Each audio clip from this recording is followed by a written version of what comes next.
और सबसे पहले मैं कल के लिए थोड़ा माफ़ी चाहता हूँ। हालांकि कल मेरी कोई गलती नहीं थी, मैं टाइम पर आ गया था, टाइम पे मैं बैठा हुआ था और बस कहानी शुरू करने जा रहा था, लेकिन कुछ तकनीकी खामियां थी। मैंने बहुत देर तक कोशिश की, लेकिन वक्त बीतता गया, कई लोगों के मेल भी आ रहे थे, लेकिन मुमकिन हो नहीं पाया कल लाइव जाना। तो हालांकि कल कहानी बहुत अच्छी थी, तो एक काम और भी किया मैंने कि मैंने कहा जब मूड में हूँ कहानी सुनाना ही है, अब लाइव तो जा नहीं सकते, तो चलो इसको लाइव के अंदाज में ही रिकॉर्ड कर लेते हैं ताकि सैटरडे को काम आ जाए। सैटरडे मुझे कहानी ना सुनानी पड़े और एक बैंक में स्टोरी भी हो जाएगी। तो फिर मैंने कल जब आखिर में हमारे टेक्नीशियन ने कहा कि अब लाइव जाना मुमकिन नहीं है, तो वो कहानी मैंने पूरी रिकॉर्ड कर ली और कल आपको वो सुनाऊंगा सैटरडे को। तो उसमें मैं एकदम उसमें कोई एडिट भी नहीं कर रहा हूँ, क्योंकि वो कल के हिसाब से थी। तो कल मतलब थर्सडे, और कल पार्लियामेंट में अपने प्राइम मिनिस्टर का आखिरी भाषण भी था, तो उसका भी जिक्र किया है। तो उसी तरीके की चीज़ें आएंगी। और कल कुछ लोगों के वो थे, एनिवर्सरी थी, उनका भी नाम और जिक्र किया था, कुछ मेल भी। तो कल सैटरडे को आप ज़रूर उसको देखेंगे, लेकिन वो तारीख जो है आपको सुनाई देगी पिछले कल की, क्योंकि मैंने फ़ायदा उठाया मौके का। जब लाइव जा नहीं पाया तो मैंने कहा रिकॉर्ड करके आपके लिए रख देता हूँ। तो वो कल कहानी बहुत अच्छी कहानी है, 93 ब्लास्ट की कहानी आप सब जानते हैं, लेकिन उस ब्लास्ट से जुड़ी हुई एक टेररिस्ट की कहानी है जिसको बाद में सजाए मौत दी गई है। वो कैसे पकड़ाता है करीब 17 साल तक पुलिस को चकमा देने के बाद। बहुत ही इंटरेस्टिंग स्टोरी है पुलिस के इन्वेस्टिगेशन की। तो ये खैर कल आप सैटरडे को सुनेंगे। आज की कहानी के लिए मैं शुरुआत में सिर्फ आपसे 2 लाइन कहूँगा कि कोई ऐसा केस जिसमें बेस्ट इन्वेस्टिगेशन किया गया हो और कोई ऐसा केस जिसमें वर्स्ट इन्वेस्टिगेशन किया गया हो। अलग अलग एग्जाम्पल देते हैं लोग, लेकिन जो आज मैं कहानी सुनाने जा रहा हूँ, ये एक ही कहानी पुलिस की बेस्ट इन्वेस्टिगेशन भी है और वर्स्ट इन्वेस्टिगेशन भी है। क्यों ऐसा मैं कह रहा हूँ, ये आखिर में आपको पता चलेगा। कहानी में बहुत सारे पेचोखम है, बहुत इसमें मिस्ट्री है, बहुत सारी चीज़ें हैं। तो अब मैं ज़्यादा टाइम नहीं लूँगा, आपको सीधे कहानी पे आता हूँ। कहानी मध्य प्रदेश यानी एमपी की है। एमपी का एक शहर इंदौर है, शहर जिसे मिनी मुंबई भी कहते हैं, और बहुत अच्छा शहर है। मैं कई बार गया हूँ इंदौर, और इंदौर के पास ही उज्जैन है, मैं वहाँ भी गया हूँ। अच्छा लगता है वहाँ, खाना पीना भी अच्छा है वहाँ पे, पोहा वोहा खाने को मिलता है। तो छोटा सा है, क्राउडेड भी है, लेकिन ठीक ठाक शहर है। 3 साल पहले, बल्कि अब तो ये 19 लग गया, तो 2015 का मामला है, तो 4 साल पहले, ये बात अगस्त के महीने की है, 2015। इंदौर शहर में एक फार्मास्यूटिकल कंपनी में काम करने वाले area sales manager Sanjay Raina रहते हैं बल्कि अपनी फैमिली के साथ। फैमिली में उनकी मदर, उनकी वाइफ कविता रैना और 2 बच्चे, माँ, सब साथ रहते थे। तो संजय रैना और कविता रैना की एक 6 साल की बिटिया है, जो उस वक्त स्कूल में एडमिशन हुआ था उसका, शायद नर्सरी में ही हुआ होगा या केजी में। तो वो स्कूल जाया करती थी। 24 अगस्त 2015 को कविता दोपहर करीब 1:10 पे घर से अपने स्कूटी से निकलती हैं। उनके पास एक एक्टिवा स्कूटी हुआ करती थी उस वक्त, MP09SA11 इसका नंबर था। तो वो अपनी एक्टिवा से 1:10 पे घर से निकलती हैं। वो रूटीन में शामिल था बस स्टॉप तक जाना, वहाँ से अपनी बेटी को पिक करना और वापस घर लेकर आना। और जनरली जब वो इस पास जाना होता था तो मोबाइल लेकर जाती नहीं थी, तो वो निकलती हैं, मोबाइल घर पे छोड़ देती हैं, एक्टिवा से बस स्टॉप पहुंचती हैं। लेकिन बस स्टॉप जाने से पहले उनको एक और काम था। उन्होंने एक साड़ी का ऑर्डर दिया हुआ था और वो साड़ी लेने के लिए उनको जाना था। तो याद आता है, वो साड़ी लेने के लिए चली जाती हैं। इसके बाद थोड़ा वक्त बीतता है, बस आती है, बेटी उतरती है उनकी 6 साल की, लेकिन कविता नहीं पहुंच पाती टाइम पर बस स्टॉप पर। अब और भी बच्चे चुके हैं और आस पड़ोस में रहते हैं, एक दूसरे को जानते हैं। तो एक उनकी पड़ोस में रहने वाली जो एक जया नाम की महिला, वो देखती हैं कि कविता आई नहीं, उनकी बेटी अकेली है। तो वो बस स्टॉप से उनकी बेटी को पिक करती हैं और घर छोड़ देती हैं। जब घर पहुंचती हैं तो घर वाले हैरान होते हैं कि वो लेकर क्यों आई बेटी को, कविता कहाँ है। तो बताती कि कविता थी नहीं। इसी दौरान चूँकि एरिया सेल्स मैनेजर उनके पति संजय, तो उनका रूटीन में शामिल था कि दोपहर को वो खाना खाने घर पहुंचते थे, वो घर आते हैं, जब घर आते हैं तो उन्हें पता चलता कि कविता नहीं आई। वो फ़ोन करते हैं तो पता चलता घर में ही मोबाइल है। तो आस पड़ोस जिसको भी थोड़ी देर के बाद वो पूछना शुरू करते हैं, फिर लगता है कहीं गई होगी, आ जाएगी। बट 2-4 घंटे बीत जाते हैं और कविता लौटती नहीं है। और खाने का टाइम बेटी घर पे और ऐसा कभी हुआ नहीं। तो संजय थोड़े घबराते हैं। फिर वो तमाम उसके दोस्तों से, बाकी रिश्तेदारों से, सबसे पूछते हैं, बट पता चलता कि कहीं भी कविता नहीं है। शाम होते होते उन्हें थोड़ा डर भी लगता है और वो पुलिस में रिपोर्ट लिखा देते हैं कि कविता गायब है और दोपहर से ऐसे से गई है। अब इत्तेफाक की बात कि पुलिस भी रिपोर्ट लिख के उसका कहती है कि अभी तो कुछ वक्त है, मिल जाएगी। सरसरी तौर पे उसको मामले को लेती है हल्के में। इसी दौरान में एक वहीं पे एक देवास इलाका है, एक महिला की लाश मिलती है जो जली हालत में थी। तो उसको लाया जाता है इंदौर के हॉस्पिटल में, SYMY हॉस्पिटल है एक, वहाँ पे ले जाया जाता है। तो इस दौरान में पुलिस ने, मैं चूँकि रिपोर्ट लिखा दी संजय ने, कविता के पति ने, तो पुलिस कहती है कि शायद क्या पता वही हो। तो वो संजय को खबर करते हैं कि एक ऐसे ऐसे लाश आई है और अब शिनाख्त कीजिए। संजय बदहवास हॉस्पिटल पहुँचते हैं। लाश बुरी तरह से जली हुई थी, लेकिन हाथ पे एक गुदा हुआ था टैटू, जो कविता के भी हाथ पे था। तो वो देख के संजय बदहवास उसके बाद कहते हैं कि हाँ, यही मेरी बीवी कविता है। रोना बिलखना शुरू हो जाता है, घर में मातम पसर जाता है। उसके बाद वो घर आते हैं। फिर सुबह दोबारा हॉस्पिटल जाते हैं। जब दोबारा वो फिर से लाश देखते हैं तो फिर उन्हें ये लगता है कि नहीं, उसके हाथ पे जो टैटू था उस पर कुछ और लिखा हुआ था। वो राम लिखा हुआ था, इस पर कुछ और था और अलग अंदाज में था। तो फिर वो बाकी चीज़ें दिखाई जाती है उस औरत के साथ जो भी मिली थी। तो उसको देख के फिर संजय कहते हैं कि नहीं, ये कविता नहीं है, उनकी पत्नी नहीं है। फिर पूरे घर वाले को एक राहत मिलती है, सुकून मिलता है, खुशी होती है कि चलो कविता जहाँ भी अभी जिंदा है। अब पुलिस इस बीच में ढूंढना शुरू कर दी है। 24 अगस्त के बाद 25 अगस्त गुजर जाता है, कविता का कोई सुराग नहीं मिलता। इस दौरान बाकी जगह पे भी लोग पूछताछ कर रहे हैं, कुछ पता नहीं चलता। 2 दिन बाद अब 26 अगस्त, तो 26 अगस्त की जैसी दिन आता है, कविता को लगभग 48 घंटे बीत जाते हैं। कविता के घर से कुछ किलोमीटर की दूरी पर ही एक वहाँ पे जगह है, उसका नाम है इमली चौराहा। वहाँ पे एक बड़ा सा नाला था। उस नाले में 2 बोरियों में एक लाश मिलती है। एक बोरी में उस लाश के 3 टुकड़े और एक बोरी में उस लाश के 3 टुकड़े। तो टोटल 6 टुकड़ों में वो एक लाश मिलती है। कोई पुलिस को खबर करता है, पुलिस वहाँ पहुँचती है, पुलिस लाश को निकालती है और MY हॉस्पिटल ले जाती है। डॉक्टर उन लाश के टुकड़ों को जोड़ते हैं और एक बार फिर से संजय को पुलिस खबर करती है, क्योंकि अभी तक कविता मिली नहीं थी, कि ऐसे से एक लाश मिली, आप इसको आइडेंटिफाई कीजिए, आप इसकी शिनाख्त कीजिए। अब एक लाश 24 घंटे पहले संजय शिनाख्त कर चुका है। पहले उसने कहा उसकी पत्नी है, फिर बाद में कहता नहीं है। अब 24 घंटे के अंदर दूसरी बार। अब यहाँ पे थोड़ा सा आप ये भी सोचिए कि मेंटल और वो इंसान की उसकी दिल और दिमाग की बात, कि एक जिसका अपना खोया हुआ है और उसको पुलिस अगर कहती है कि आप आइए, तो ये है कि चलो मिल गया, कहीं सुराग मिल गया तो एक खुशी होती है, उम्मीद होती है। लेकिन अगर वही पुलिस ये कहती है कि आप हॉस्पिटल आइए और मुर्दा घर आइए और पहचानिए कि आपके जो गुमशुदा है वो ये तो नहीं है, उस वक्त क्या बीतती होगी जिनका अपना कोई इस तरीके के हालात से 2-4 होता हो या गायब हो। वो बड़ी मुश्किल घड़ी होती है। इसके ऊपर एक कहानी मुझे अभी अचानक याद आई फ़ौरन, कि कैसे एक अपने को ढूंढने के लिए 58 लाशों को एक माँ और बाप पलट के देख रहे थे। वो कभी और सुनाऊंगा आपको।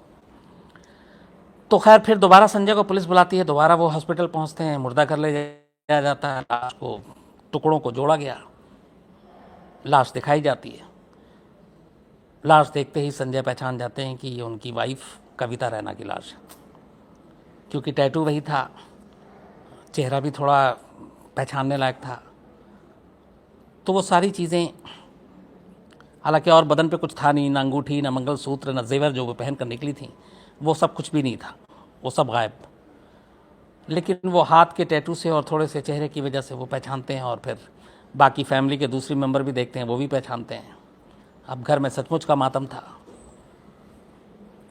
इस दौरान में कविता के गायब होने की खबर इंदौर में धीरे धीरे फैल रही थी, और इस 2 दिनों के अंदर ही ये खबर इसलिए भी फैली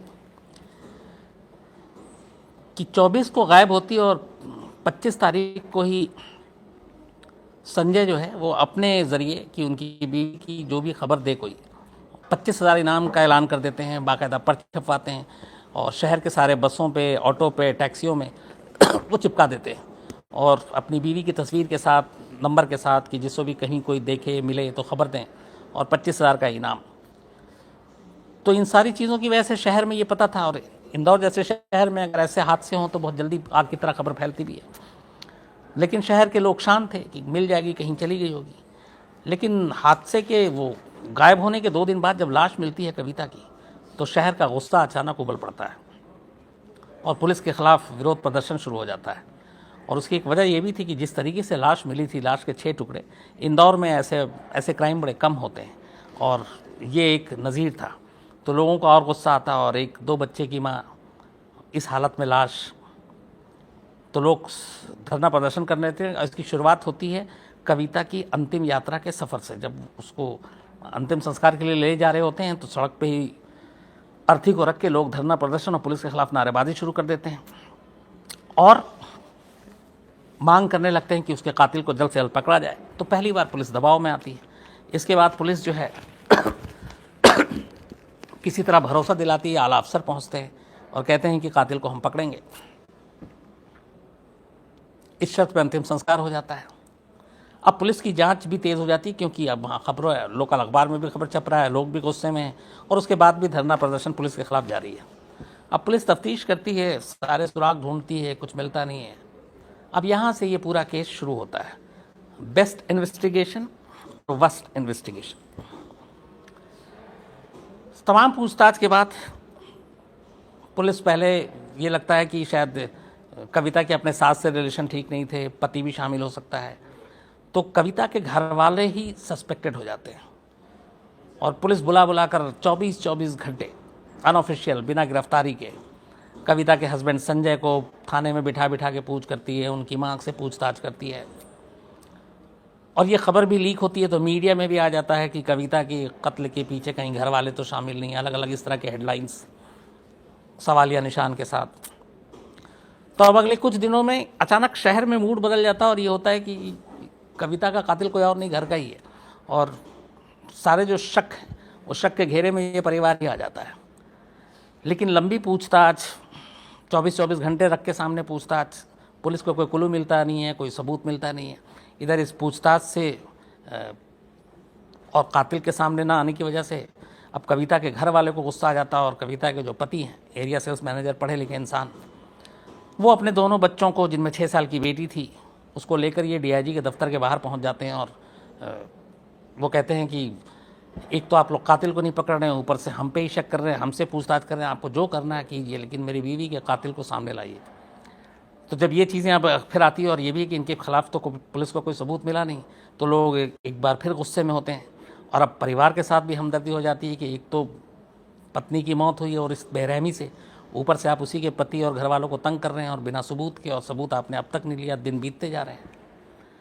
तो अब घर वालों के साथ इधर हमदर्दी हो गई। अब पुलिस बैकफुट पे, उसे लगा कि शायद उसने गलत किया, लेकिन पुलिस का काम था शक करना, इन्वेस्टिगेट करना, किया, लेकिन तरीका शायद गलत था। तो पुलिस को अपनी गलती का एहसास हुआ और उसने फिर से इस पूरे मामले की, अब चूँकि लोगों का गुस्सा भी है और इंदौर जैसे शहर में ऐसी चीज़ें होती नहीं हैं, तो पुलिस ने तय किया कि नहीं, बहुत इसको ईमानदारी और बड़े पैमाने पर इसकी जाँच होनी चाहिए। इसी के बाद कहते हैं कि ये पहला केस है मध्य प्रदेश पुलिस का जिसमें इतने बड़े लेवल पे एक इंक्वायरी हुई कि लगभग ये कहा गया अनऑफिशियली कि जब तक ये केस सॉल्व नहीं हो जाए और इससे बड़ा कोई, मतलब और कोई बड़ा क्राइम ना हो इंदौर में, तो सारी टीमें सिर्फ इसी केस की इन्वेस्टिगेशन करेंगी। तो एक पूरे शहर की पुलिस को एक कत्ल की जांच पे लगा दिया गया, पूरे इसमें कि आप इसी को इन्वेस्टिगेट करें। और जांच का दायरा ऐसा था कि जो सीनियर जितने अफसर हैं, चाहे वो डीआईजी हों, एसएसपी हों, इन सबको अलग अलग टीम बनाकर और लगाया गया। और इन टीम को पहली बार 4 हिस्सों में बांटा गया, सारे आला अफसरों की निगरानी में और उनके अंडर में। एक टीम को लगाया गया कि आप सिर्फ टेलीकॉम सर्विलांस करेंगे, मतलब टेक्निकल पूरा आपका मोबाइल कॉल डिटेल्स, ये वो सारी चीज़ें। एक को लगाया गया आप सिर्फ फॉरेंसिक जांच करेंगे, लाश मिली, उसके निशान, उंगलियों के निशान, बाकी चीज़ें। एक टीम को लगाया गया पूरे सीन और पूरे केस को रिक्रिएट करेंगे, रिक्रिएशन उसका करेंगे कि आप कहाँ कहाँ क्या हो सकता है उसके ज़रिए पता लगाने की कोशिश करेंगे। एक टीम को लगाया गया जो सिर्फ और सिर्फ इंफॉर्मेशन एनालिसिस करेगी, जो भी सूचना मिल रही है उसकी पुष्टि करना, कंफर्म करना, उस बारे में जाकर लोगों से मिलना, बात करना। तो 4 ऐसे हिस्सों में बांटा गया, टेलीकॉम सर्विलांस, फॉरेंसिक, रिक्रिएशन और इंफॉर्मेशन एनालिसिस। बाकायदा इसमें एडीजी लेवल के सीनियर अफसर से लेके अब तमाम अफसर शामिल थे। अब ये 4 अलग अलग, मतलब एक तरह से आप जांच कर रहे हैं, आप टेक्निकल भी कर रहे हैं, फॉरेंसिक भी कर रहे हैं, और पूरी टीम को लगा दिया गया। और हर दिन भारी इधर, क्योंकि लोगों का गुस्सा भी शांत नहीं हो रहा, कातिल पकड़ा नहीं जा रहा है, घर वालों पे शक था वो बेदाग निकल चुके हैं, तो फिर कौन है कातिल, और पुलिस को कुछ समझ में नहीं आ रहा। तो इन सारी टीमों को जांच करने के बाद अब सिलसिलेवार जांच शुरू होती है। इसी बीच में जब ये जांच चल ही रही थी, तभी उसी इलाके से जहाँ पे ये गई थी कविता और जहाँ से लाश मिली उसके बीच में, उसी रेडियस में ही एक पार्किंग में कविता का वो एक्टिवा स्कूटी मिल जाता है जो वहाँ पार्क किया गया था। और कोई खबर देता है, क्योंकि नंबर भी फ्लैश था, तो फिर वो स्कूटी भी बरामद। अब उस स्कूटी को जिस तरीके से पार्क किया गया था वो पुलिस के लिए और बड़ा अजीब था कि जिसने कत्ल किया कातिल बुलाकर एक पब्लिक पार्किंग में इस तरह से गाड़ी लगा के जा रहा है, क्या है। फिर पुलिस ने एक टीम जो लगाई कि पूरा सीसीटीवी फुटेज खंगालने के लिए। तो बस स्टॉप जहाँ पे कविता को अपनी बेटी को लेना था, उस बस स्टॉप पे ग्रैब फुटेज लिए गए, लेकिन उसकी पिक्चर क्वालिटी अच्छी नहीं थी, इसलिए उसको दूसरे जगह लैब पे भेजा गया, पहली बार इंदौर से बाहर, कि इसको आप ठीक से दिखाएं। ये सारी इन्वेस्टिगेशन चल रही थी। फ़ोन थे, उन सब के कॉल डिटेल निकलवाए, तो पता चला 5 लाख ऐसे कॉल किए गए थे उस 10 किलोमीटर पे। एक पूरी टीम लगी, कई दिन लगे, 5 लाख कॉल डिटेल को खंगाला गया। उसमें से ज़्यादातर फिर जो सस्पेक्टेड नहीं थे सबको हटाया गया। करते करते धीरे धीरे आखिर में 1000 कॉल पे पुलिस आकर रुकी, और उस 1000, क्योंकि वो टाइमिंग से मैच कर रहा था और कहीं ना कहीं कुछ चीज़ें मैच कर रही थी जो शायद कविता के जानने वाले और इन सारी चीज़ों से, तो 1000 फ़ोन कॉल को डिटेल को खंगाला गया। फिर उस 1000 में से एक एक कॉल को बारीकी से खंगाला गया, बट कोई फ़ायदा नहीं हुआ। तो पुलिस का ये पूरा जो कॉल डिटेल का की जांच थी ये बेकार गई। अब तक पुलिस इन्फॉर्मेशन बहुत सारी कलेक्ट कर चुकी थी। पहली बार एमपी के इतिहास में ये हुआ कि इस इन्फॉर्मेशन को सामने रखकर एक तरह से साइंटिफिक इन्वेस्टिगेशन, पुलिस की अपनी इन्वेस्टिगेशन, सब कुछ चल रही है, फॉरेंसिक इन्वेस्टिगेशन। इंदौर के पुलिस वालों को फिर ये कि शायद पता नहीं कब किसको कहाँ कोई क्लू मिले, उनको ब्रीफ करने के लिए बाकायदा एमपी के इतिहास में पहली बार ऐसा हुआ कि किसी मर्डर या क्राइम की इन्वेस्टिगेशन के लिए एक पावर पॉइंट प्रेजेंटेशन बनाया गया, और इस पावर पॉइंट प्रेजेंटेशन को बनाकर पुलिस वालों को दिखाया गया। अब उस पावर पॉइंट प्रेजेंटेशन में क्या था ये मैं आपको बताता हूँ, जो उस वक्त बनाया गया। करीब 11 पॉइंट्स के ये थे जिसमें हाईलाइट किया गया था, और उसके ज़रिए ये कहा गया था कि शायद हमें कहीं तक मिले। जो पहला था उसमें यह था कि पूरी जो तारीख थी इसकी, कितने बजे उस डेट में कब घर से निकली, आखिरी बार कहाँ देखा गया, और इस मामले में पूरा इसमें सेक्शन क्या क्या है, मिसिंग से लेकर मर्डर तक, ये स्लाइड के ज़रिए बताया गया। फिर जो दूरी थी, घर से निकलने बस स्टॉप की दूरी, और घर से लेकर बस स्टॉप, और बस स्टॉप से लेकर उस नाले तक, इमली चौराहा जहाँ पे वो उसकी लाश मिली थी, वो पूरी दूरी और मैप, इसको दर्शाया गया, इसको बताया गया। फिर 26 अगस्त को जहाँ पे पूरी जो लाश मिली थी उसको एक मैप के ज़रिए, यहाँ पे अगर ये नाला है तो आसपास में कौन किस रास्ते से कितने फेंकेगा, तो गाड़ी आ सकता है, लाश फेंकने वाला बाइक से आ सकता है, ठेले पे आ सकता है, ये ब्रीफ की। फिर जो इसकी एक्टिवा मिली थी कविता की, 30 अगस्त को मिली थी, मतलब उसकी लाश के बाद 24 को गायब, 26 को लाश, और 30 अगस्त पार्किंग से मिली। तो उस पूरी पार्किंग, ये पार्किंग बस स्टॉप से कितनी दूर है, पार्किंग घर कितनी दूर है, घर से नाला कितना है, ये बताया गया। फिर पूरे इलाके को एक नक्शे के जरिए दिखाया गया कि कहाँ कहाँ पे क्या हो सकता है। उस पूरे 10 किलोमीटर के एरिया को फैलाकर उसकी इंपॉर्टेंट चीजें बताकर वो सब कुछ बताया गया। अलावा 26 अगस्त को सुबह से लेकर आखिरी वक्त तक ने किस किस से मुलाकात की, किस किस से बात की, घर से निकली, कब निकली, कितने निकली, बस स्टॉप जाने से पहले निकली कि नहीं निकली, ये सारी चीज़ों इंफॉर्मेशन दी गई। उसके जितने दोस्त, पड़ोसी, स्कूल के लोग, जितने भी जानने वाले, इन सब की जानकारी दी गई। जिस तरीके से लाश के टुकड़े किए गए थे, फॉरेंसिक एक्सपर्ट के हिसाब से उस लाश के टुकड़े कौन से औजार से किए जा सकते हैं, आरी का इस्तेमाल हो सकता है, कुल्हाड़ी का इस्तेमाल हो सकता है, या फिर किसी और हथियार का इस्तेमाल हो सकता है, उसके बारे में ब्रीफ किया गया फॉरेंसिक साइंस के उसके जरिए इस पावर पॉइंट में। देन फॉरेंसिक की पूरी रिपोर्ट दी गई उसमें कि इसमें क्या क्या हो सकता है। कत्ल कहीं और हुआ, लाश कहीं और लाकर फेंकी गई, किस चीज़ में लाश को लाई जा सकती है, रास्ते में कहीं ब्लड के कुछ बूंदें या इस तरह की मिली या नहीं मिली, वो उनकी पूरी जांच की रिपोर्ट थी। मर्डर कहाँ कहाँ पे हो सकता है, पॉसिबल प्लेस, इसके बारे में अपनी रिपोर्ट में सारी जांच और पूछताछ के आधार पर वो दी गई। तो ये सारी चीज़ें पहली बार एमपी पुलिस के इतिहास में एक पावर पॉइंट किसी मर्डर केस के इन्वेस्टिगेशन में तैयार किया गया और पुलिस वालों को ब्रीफ किया गया ताकि वो उससे हेल्प ले सकें। इसी सारी चीज़ों के दौरान पुलिस ने एक अनोखा काम और किया। सिर्फ वो 24, 26 या 30 अगस्त या 6, 8, 10 की बात नहीं है।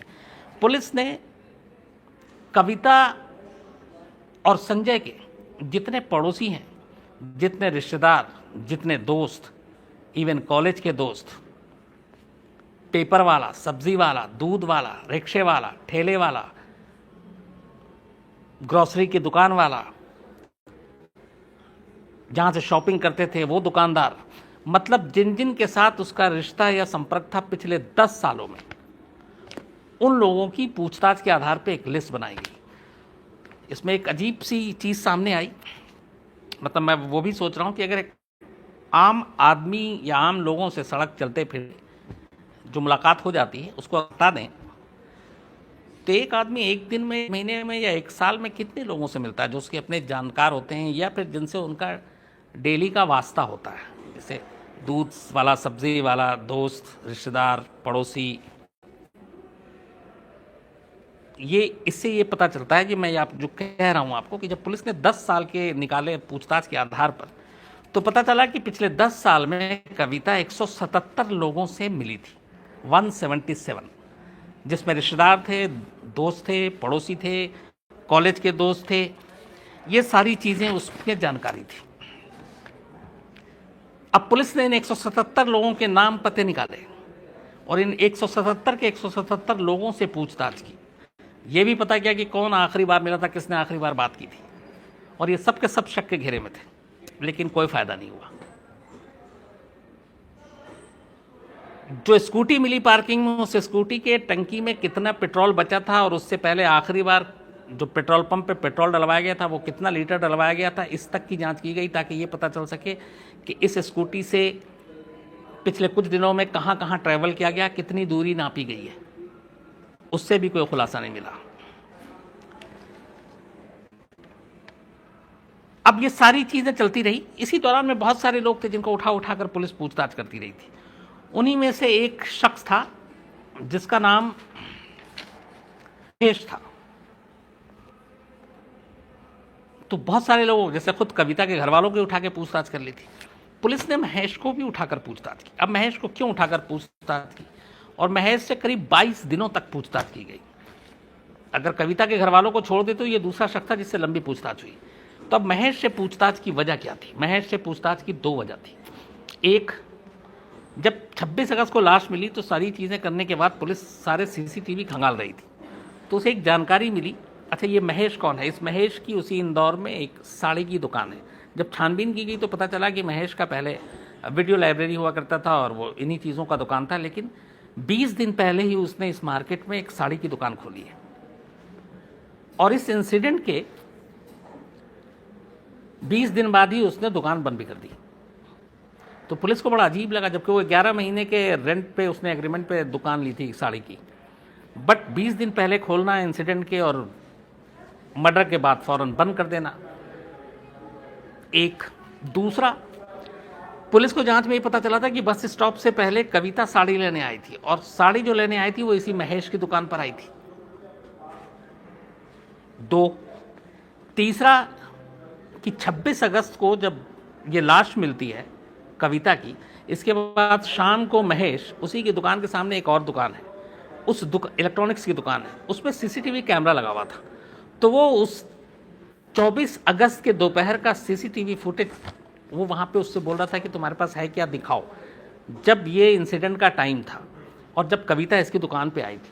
तो पुलिस को ये था कि ये 24 अगस्त को कविता का सीसीटीवी फुटेज इसको क्यों चाहिए, क्या वो प्रूफ चाहता था कि मिटा दें? फिर पुलिस ने जब चेक किया तो ये देखा कि उस इलेक्ट्रॉनिक्स की दुकान में वो आ रहा है महेश और फिर जा भी रहा है, लेकिन कविता के साथ उसकी कोई तस्वीर सीसीटीवी में नहीं थी। चौथा, जो पार्किंग में एक्टिवा स्कूटी मिली कविता की, तो वहाँ के जो पार्किंग का लड़का था उसको जब दिखाया गया महेश को, तो उसने पहचान लिया कि बोला हाँ इसी ने यहाँ आके स्कूटी पार्क की थी। तो उसे बोला तुमको ये चेहरा कैसे याद नहीं है, इतने लोग आते हैं डेली? तो उसने कहा एक्चुअली इसने एग्जिट की थी स्कूटी पार्क करते हुए, मैंने उससे कहा था कि इसमें लॉक मत लगाना, खुला छोड़ देना, क्योंकि गाड़ी आगे पीछे जनरली बहुत सारे पार्किंग होती है कि आप न्यूट्रल छोड़ दो, चाबी देकर जाओ, ताकि किसी और की गाड़ी को निकालना हो। तो ये जिद कर रहा था कि नहीं मैं लॉक लगा के जाऊँगा। तो इस बात पर दोनों में बहस हुई थी और उसने बोला उस बहस की वजह से मुझे इस शख्स का चेहरा याद है। तो अब ये कि पुलिस का कहना था कि इसी ने स्कूटी लगाई है। तो ये एविडेंस जो 4-5 थे, इसके बिहाफ पे पुलिस ने पूछताछ की करीब 22 दिन तक। 22 दिन तक पूछताछ करने के बाद भी पुलिस को कोई सबूत कुछ मिला नहीं और पुलिस ने उसको छोड़ दिया। फिर पुलिस की जांच चलती रही। उसके एक दिन अचानक पुलिस इसी महेश को उठाती है और प्रेस कॉन्फ्रेंस बुलाती है इंदौर में, और बुला के कहती है कि कविता का कातिल पकड़ा गया और कविता का कत्ल इसी महेश ने किया है। मोटिव क्या था, मकसद? कहना था कि इसकी बीवी की भी एक दुकान है वहाँ पे इंदौर में महेश की, तो उसने उसकी बीवी की दुकान पे ही आया करती थी, तो इसने 1-2 बार देखा कविता को और फिर इसका कविता पर दिल आ गया और इसीलिए उसने ख़ासतौर पे एक दुकान खरीदी अपनी वहाँ पे साड़ी। और फिर कविता जब उसकी पत्नी की दुकान पे आती थी तब वो किसी बहाने से उसने कहा था कि आप हमारे से ये साड़ी वाड़ी लीजिए, और वो कविता गई लेने के लिए। तो एक साड़ी में कुछ फॉल या कुछ बनाना था जो डिलीवरी उस दिन होनी थी, और वो कविता वही लेने के लिए गई थी। तो पुलिस की कहानी ये थी कि वो साड़ी लेने के लिए गई, इसने कहा कि ये साड़ी उसके किसी कारीगर के पास है, बट आप चलिए मैं आपको दिला देता हूँ। और ये लेके एक घर में पहुँचता है और घर में जाने के बाद ज़बरदस्ती करने की कोशिश करता है कविता से, कविता विरोध करती है। तो फिर संजय जो है वो उसके ऊपर हमला कर देता है रॉड से और वो बेहोश हो जाती है। उसके बाद वो डर जाता है और फिर वो हथियार से उसके लाश के 6 टुकड़े करता है। उन 6 टुकड़ों को 2 अलग अलग बोरियों में रखता है पॉलीथीन में, और फिर उन पे बोरी डालता है और बाद में फिर इसको ले जाकर सन्नाटे में उस इमली वाले चौराहे के पास नाले में डाल देता है। ये प्रेस कॉन्फ्रेंस में पूरी पुलिस कहानी सुना दी है। अब कविता के घर वाले भी खुश, चलो कातिल पकड़ा गया। और उसी प्रेस कॉन्फ्रेंस में इसी महेश को भी मीडिया के सामने लेकर आई थी पुलिस, लेकिन चूंकि एक टीआईपी परेड होता है शिनाख्ती कि आप जब तक अदालत में ना हो जाए आप उसका चेहरा नहीं दिखा सकते हैं, ये एक रूल है। तो नकाब से चेहरा ढका हुआ था, प्रेस कॉन्फ्रेंस जारी थी, तमाम आला अफसर बैठे हुए थे। अचानक इसी प्रेस कॉन्फ्रेंस के बीच में वो ज़ोर से चिल्लाता है महेश और अपना नकाब उठा के फेंक देता है और कहता है कि मैं कातिल नहीं हूँ, मैं बेकसूर हूँ, पुलिस मुझे फंसा रही है। अब जाहिर सी बात है वो थोड़ी सी हंगामा हो जाता है, लेकिन खैर पुलिस उसको किसी तरह काबू में करती है और फिर वहाँ से ले जाती है। इसके बाद पुलिस चार्जशीट तैयार करती है और इस केस को ये सॉल्व करने के लिए यही कहती है कि उसने ऐसे ऐसे, महेश ने जो है कविता के ऊपर बुरी नज़र थी और उसके साथ ज़बरदस्ती करने की वजह से उसने उसका कत्ल किया, और पूरी चार्जशीट दाखिल करके अदालत में वो पेश कर देती है। मुकदमा चलता है, 2015 से ये शुरू होता है। मई 2018 पिछले साल लोअर कोर्ट निचली अदालत फैसला सुनाती है और इस फैसले से एक बार फिर इंदौर में लोगों का गुस्सा बढ़ जाता है और ख़ास तौर पर कविता के परिवार का, क्योंकि अदालत ये कहती है कि पुलिस ने जो भी कहानी सुनाई उसको साबित करने के लिए उसने कोई सबूत नहीं दिया, और सबूतों की वजह से, सबूतों के अभाव में ये अदालत महेश को बरी करती है और अदालत महेश को रिहा कर देती है। कविता के कत्ल के इल्ज़ाम से वो बरी हो जाता है। और इसमें अदालत जो दलील देती है वो ये देती है कि स्कूटी, उसका झगड़ा करना, ये सिर्फ बयान एक हो सकता है सही है, स्कूटी इसी ने पार्क किया हो। 2, इलेक्ट्रॉनिक शॉप में जाकर 26 अगस्त को सीसीटीवी फुटेज देखना या देखने की बात करना, ये भी हो सकता है सही हो। लेकिन मर्डर कहाँ पे, कैसे, किस हथियार से, इन चीज़ों का लिंक पुलिस एस्टैब्लिश नहीं कर पाई। तो ये दोनों कहानी अपनी जगह सही हो सकती है, लेकिन मर्डर मोटिव क्या था, उससे जुड़ा हुआ सबूत, आलाए कत्ल, ये सारी चीज़ें कहाँ हैं, ये पुलिस जो है वो अदालत के सामने नहीं रख पाई। इसलिए अदालत सिर्फ इन 2 कहानियों की वजह से सज़ा नहीं सुनाएगी और अदालत महेश को बरी करती है और अदालत से महेश बरी हो जाता है। हालांकि पुलिस इसको हाई कोर्ट में इस फैसले के खिलाफ गई है, वहाँ पे चैलेंज किया है।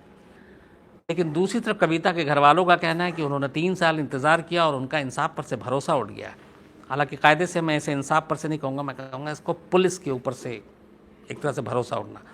तो शुरू में जो मैंने आपसे कहा था कि बेस्ट इन्वेस्टिगेशन, 177 लोगों, 10 साल में किस किस से बात की कविता ने, उनको ढूंढना, उनसे पूछताछ करना, 10 किलोमीटर के रेडियस में 5 लाख कॉल कुछ घंटों में, उन 5 लाख कॉल को टटोलना, खंगालना, एक लोगों से बातचीत करना, पूरा पावर पॉइंट बनाना, हर चीज़ बेस्ट इन्वेस्टिगेशन यहाँ तक। लेकिन वर्स्ट इसलिए कि ये सारी मेहनत पे पानी इसलिए फिर जाता है कि जिसे आप कातिल बताते हैं और अदालत में ले जाते हैं, 3 साल वक्त लगता है, अदालत उसे छोड़ देती है। इसका मतलब है कि आपके पास सबूत पुख्ता नहीं थे। अगर सबूत पुख्ता होते तो शायद कविता का कातिल जिंदा होता। तो अब कहानी में ये है जो इस वक्त अपडेट कि निचली अदालत बरी कर चुकी है, हाई कोर्ट में इंदौर पुलिस ने इसको चैलेंज किया है। आगे क्या होता है, जाहिर सी बात है वक्त लगेगा। लेकिन फ़िलहाल सवाल वही है जो हमारे यहाँ बहुत सारे केसेस में है कि कविता का कातिल कौन है, ये आज भी किसी को पता नहीं। तो ये थी पूरी कहानी, और उसमें चूँकि जिस तरीके की सारी चीज़ें थी, मुझे लगा आपसे शेयर करना चाहिए।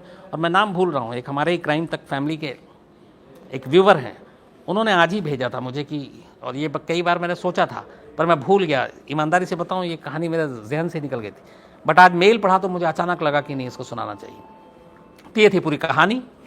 कल मैंने जैसे आपको बताया कि कल जो आप कहानी सुनेंगे वो रिकॉर्डेड है, और वो मैंने कल ही रिकॉर्ड कर लिया क्योंकि लाइव जा नहीं पाया था। तो वो डेट कल की आपको सुनाई देगी, कुछ शुरुआत में आपको चीज़ें कल की लगेंगी, लेकिन वो कहानी आप सुनेंगे कल। तो थैंक यू वेरी मच। अब कुछ सवाल हैं तो बताओ। दीपक, दीपक कहाँ हो?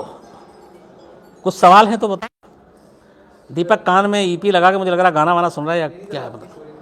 अच्छा, वो कह रहा है मैं आपकी स्टोरी सुन के, बस मेरी स्टोरी सुन के वो खो गया था कहीं।